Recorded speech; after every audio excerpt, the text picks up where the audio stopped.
شكرا.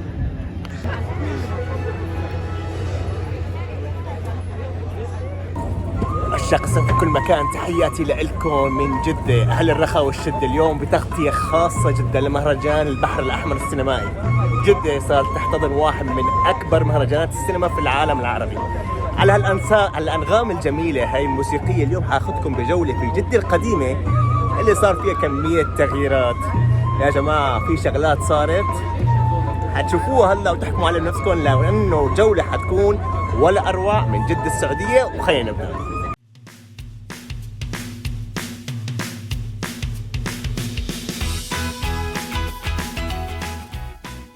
طبعا الناس اللي بتعرف جدة هذا هو هون اسمه دوار البيعة. على اليمين في فعاليات وعلى اليسار في كمان فعاليات. طبعا الفعاليات الرئيسية هون هي في جدة البلد، هذا رايحين عليها نشوفها. لكن هي منطقة قديمة جدا من جدة، قلب مدينة جدة القديم. هون المنطقة التجارية، وهون عنا جدة البلد اللي فيها المهرجان. هذا هون هلا دخلنا على جدة البلد. شوفوا كيف الأنوار والشغلات الجميلة.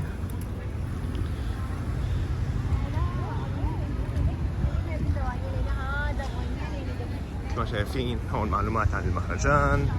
هاي هون البوابة التاريخية لجدة البلد. خلينا نشوف ايش الموضوع اللي صاير.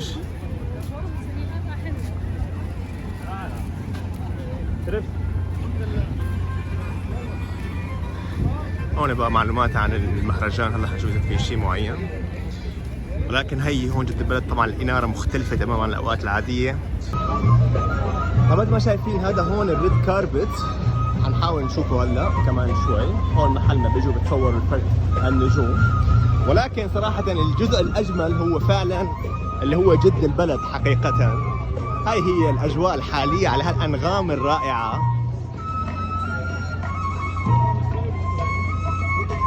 ما شايفين هذا كله ما كان موجود خلال أسبوع أو 10 أيام صار. وهذا يا عيني كمان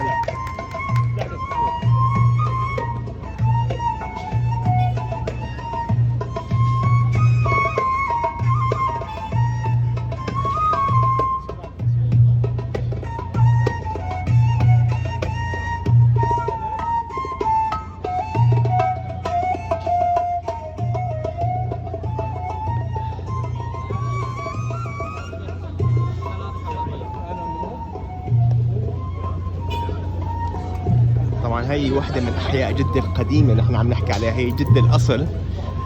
ومثل ما شايفين شلون مع المهرجان صاير مزار سياحي مجاني. طبعا هون مثل ما شايفين هي بيوت تعود إلى مئات السنين نحن عم نحكي. ولسه لحد الآن الألعاب الشعبية موجودة.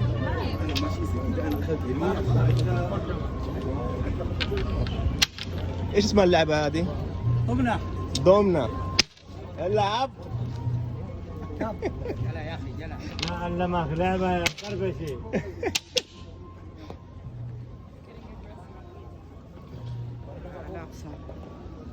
هذا يقال كان السفارة الأمريكية مسبقا هون. هون كان أهل جدة القدامى يعيشوا يا جماعة. هون المركز الإعلامي موجود. هي هون كلها هلا حنشوفها كمان شوية تفاصيل. هي فيها روح جدة القديمة الجميلة الرائعة المميزة، اللي مهما رحت وجيت بجدة إذا جيت لهذا المكان صدقا حتشعر بشعور مختلف، شعور أصالة، شعور جمال. وحتى التكوات القديمة هي لسه لحد الآن مستمرة. هذا اللبس الحجازي شغال برضو. حبيبي حبيبنا.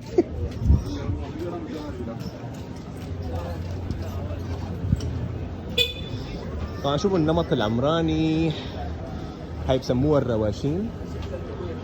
وشوفوا كيف الكافيهات القديمة هون عبارة عن بيوت صارت عبارة عن كافيهات.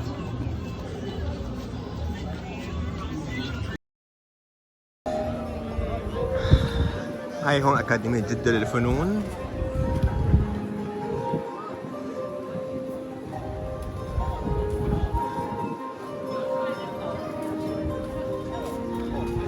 شوفوا لي اجواء ايام زمان والشيء الجميل الرائع المميز هون في جدة. طبعا هون في قهاوي قديمة كمان. المنطقة كلها تم انعاشها من جديد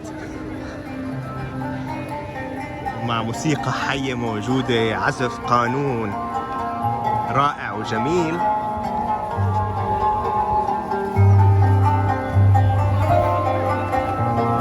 عيش ولا ايام زمان والحلاوة كلها.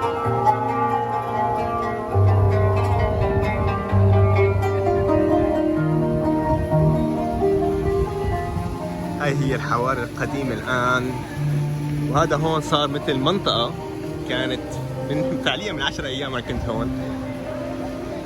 شوفوا كيف شلون صارت.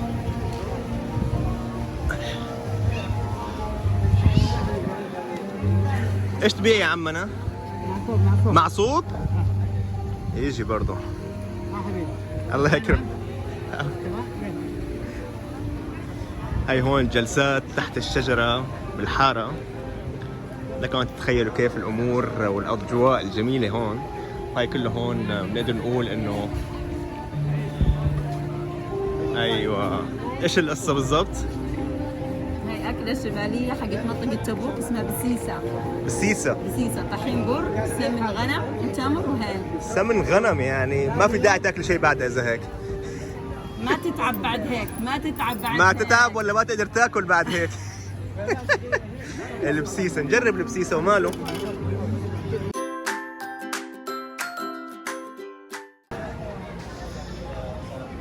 سفرة أهل زمان وأهل أول هون بقى.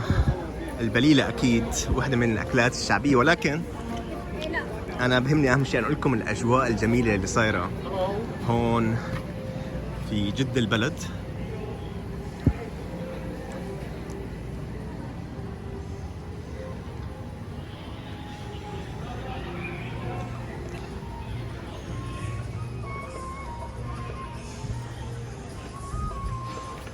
شوفوا هاي الأجواء اللي هون بعد ما طلعنا مكان المهرجان. هي جدة الحقيقية، جدة القديمة. شوفوا لي كيف نمط العمران، كيف هذا اسمه الروشان، بسموه جمع الرواشين. هاي واحد من الكافيهات عن النمط القديم جدا. حنروح على كم واحد، ولكن هذا جميل صراحة. هو عبارة عن بيت حجازي صار عبارة عن قهوة وكافيه. هذا واحد ثاني الروشان كافيه. هلا حندخل عليه اورجيكم كيف البيوت الحجازية القديمة كانت. بيت بعشن ما شاء الله، يعني استغلوا، صار كمان عبارة عن مكان تجاري. ولكن شوفوا الأجواء الجميلة صراحة.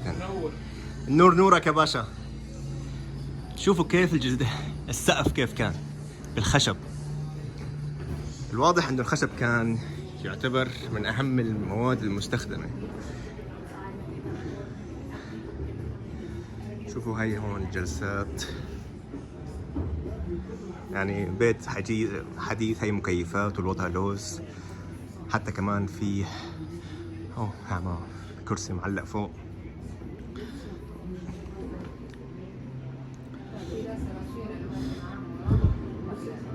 حتى هون بس كلها شغلات من حقون أي اليوم.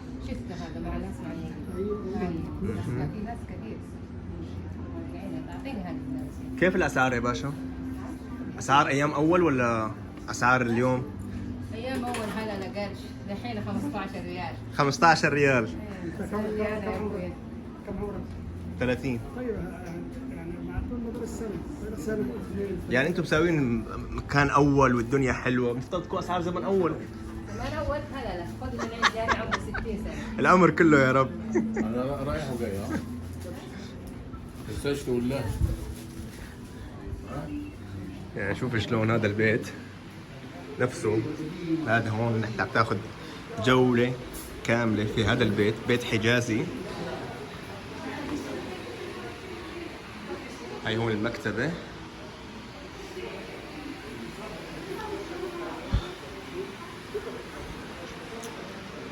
المقعد. هاي هون مثل جلسة كانت الضيوف.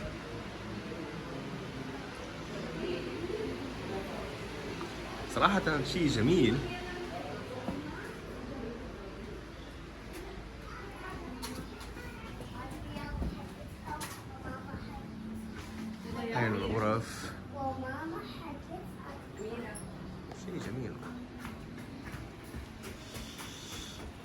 وهذا هون عن المالك، الاسم الشخصي الكامل لإله. عمره توفى عمره 100 سنة، الله يرحمه يا رب. لاحظوا كيف انه البيوت كان فيها ساحات.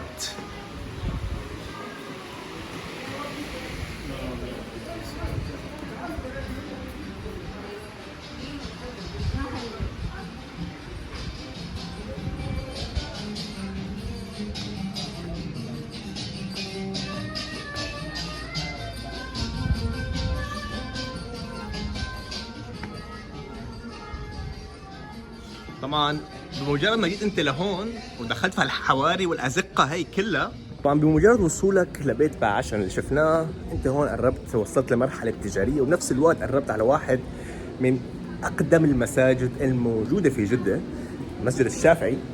هلا حنشوفه تصميمه المميز القديم المجدد المحافظ عليه بشكل جميل. واحده من المعالم التاريخيه الكبيره والمهمه جدا في مدينه جده هو مسجد الشافعي. تكون الصورة هي هون محلات القماش شغالة لسه، هي هون لسه يعني الحارات انتوا عم بتشوفوا شيء سياحي، ولكن لسه في كمان اشياء تجارية كتير موجودة. خلينا نورجيكم هلا مسجد الشافعي.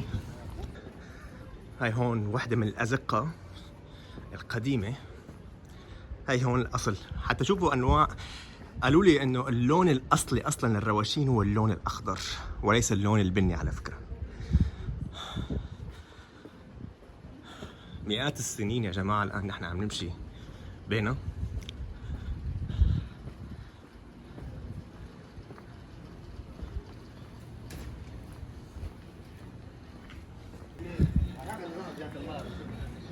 هاي هون وصلنا الآن لمسجد الشافعي المنطقة، ولكن شوفوا النمط اللي عاملينه هون هيك تراثي بسيط.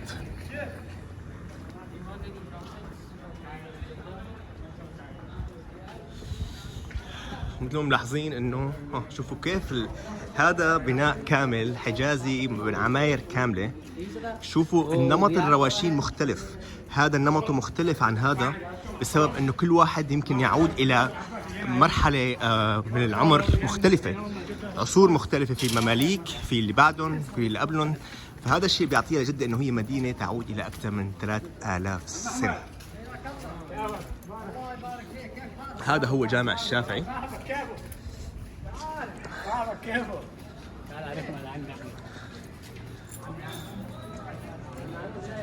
الآن حندخل نشوفه من جوا لأنه مسجد مميز جدا صراحة، مختلف شوي عن بقية الجوامع الموجودة في جدة، لأنه قديم جدا ومحافظ عليه بشكل يروي نفس قصته الأصلية. هاي هون دخلنا على جامع الشافعي بشكل مباشر.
طبعا مثل ما شايفين نحن هون في منتصف جدة القديمة، ولكن كمان في السينما موجودة.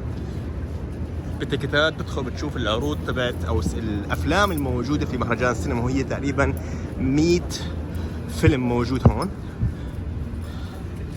طبعا تذاكر وكل شيء بحجز مسبق تقريبا، ولكن حلو جدا تشوف هذا النوع من التطور العمراني الجديد والعمارة الجديدة، وبنفس الوقت جنبها جدة القديمة اللي صار لها مئات السنين موجودة، وهي الساحة الكبيرة تقريبا. فهذا المزج بين النوعين صراحة بيعطيها شوي شعور مختلف عن أي سينما تاني ممكن تحضر فيها أي شيء بدك إياه. هاي مكملين لسه هلا.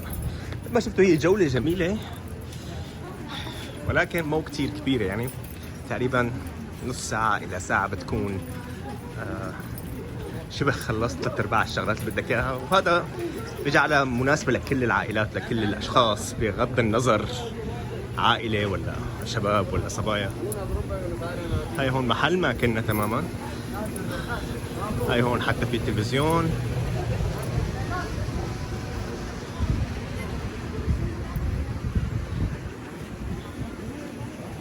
هاي هون بقى رجعنا للمقر والممر الرئيسي.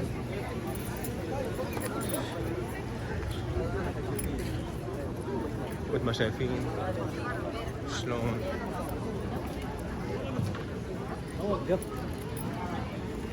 تقريبا في حياة وروح ونبض موجود هون بشكل قوي جدا. وهي الكافيات اللي بتكون عنا حارة الشام، هاي أعداد خارجية برا، بيكون في موسيقى ولكن أنا بسبب وقت صلاة العشاء. حتى هون هاي الأجواء الداخلية.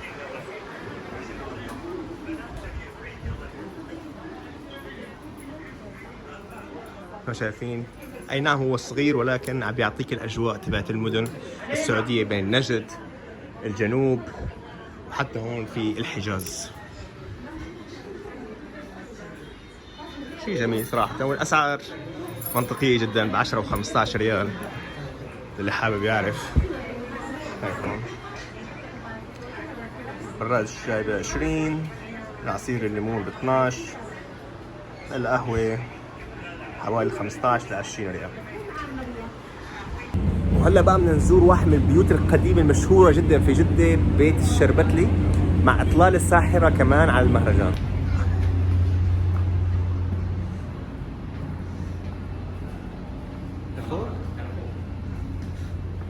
قدامك طلعت مشوار 4 طوابق، شد لي الهمة. كمان مثل ما تطالع لفوق على الكافيه بتلاقي هو عبارة بس عن معرض فني بسيط.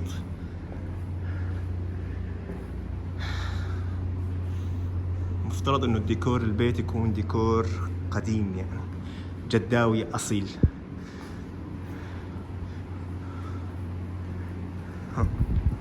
وهو الذي مرج هذا عاد بنفرات وهذا ملح إيجاد الجمع ما بينهم برزخا وحجر محجور. هي واو، هاي الآية يا إلهي، الفن فن.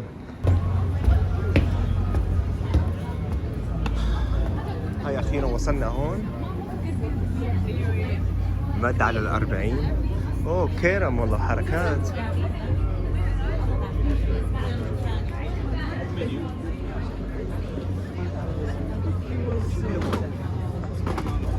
هاي هيك القعدة هون. صراحة ما لها حرزانة كتير، بس هو بقى هون اتوقع الاطلالة. ايوه هذا هون اطلالة مباشرة على الريد كاربت من فوق. بس هاي هون بطاقة الريد كاربت. حندخل هلا الريد كاربت تشوفوه على ارض الواقع شلون الدنيا بتصير غير عدسات الكاميرات تمام.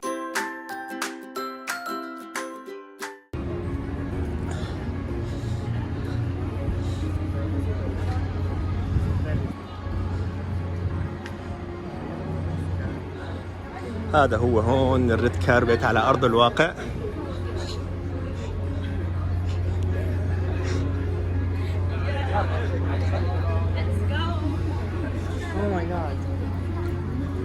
مثل ما شايفين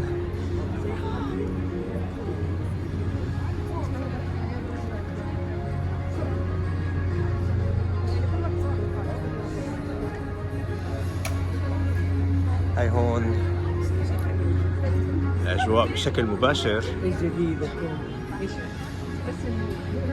طبعا لسه لحد الآن ما وصلوا النجوم، ولكن هذا هو الممر الرئيسي تبع الريد كاربت.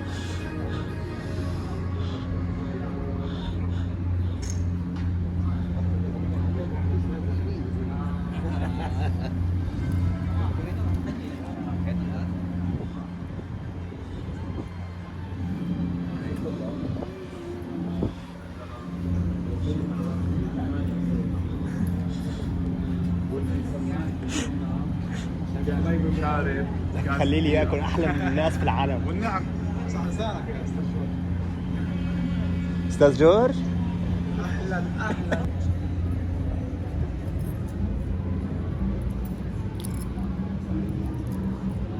طبعا هي هون الساحة وهون بقى بصير عرض أفلام مباشر للأفلام اللي هي 100 موجودين بهذا المهرجان. في تذاكر هون بقى بيكون الدخول. طبعا لازم تجي بوقت مناسب عشان تقدر تشوف فيلم من أوله، مو مثل أنا جيت في نص الموفي. هاي جانب من الحضور هون. هاي ميساء مغربي هون.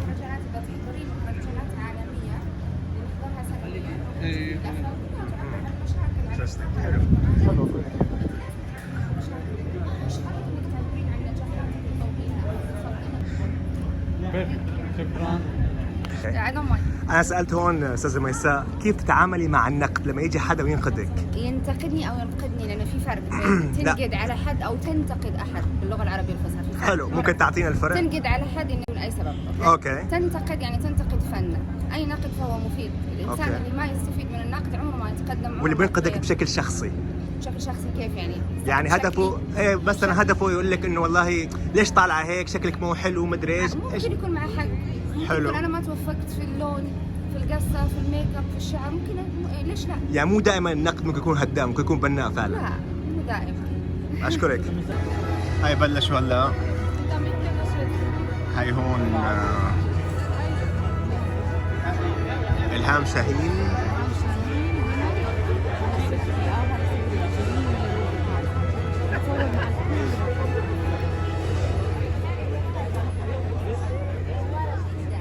هاي هون هلا صدقي كمان موجودة.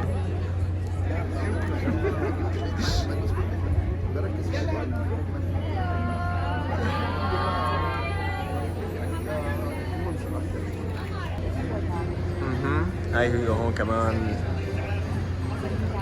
إطلالة كاملة للريد كاربت. هاي هون موجودين الفنانين، وهذا هون الريد كاربت كله مثل ما شايفين. هاي الناس بتدخل لهون تصور. هاي اللحظات التصوير بتشوفوها انتو. فيعني هذا هون